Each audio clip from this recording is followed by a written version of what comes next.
Hey everyone welcome to my mini blog समस्त को मो तरफ हापी पणा संक्रांति आ नूतन वर्षर हार्दिक अभिनंदन। ये मु रेडी होगी घरे पूजा सारिकी बाहरी जाइए ऑफिस जावा टे महादेव को दर्शन करदेली देन बाहरी गली ऑफिस ऑफिस रे पहुँचिक मुझे प्रोटीन शेक पी देती आईटी देखुं तो आम मान सब एमती मजा मस्ती चले ये हूँ आमर ब्यूटीफुल टिकी पुओ देन बाहरी गलु आम मैंने लंच करने जोटा कि पूरा प्योर वेज थिला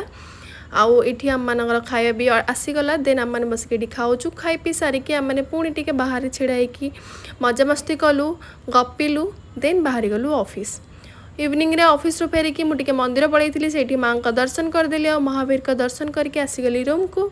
रूम रे टिके ये बन पीऊँगी कॉफ़ी देन खाइली खीरी जोटा कि मो रूममेट बनई बहुत ही टेस्टी भी होता देन डिनर रे थिला आज मोर एमती किछि रागी रोटी और डालमा आज पाई एतिकी thank you for watching bye bye.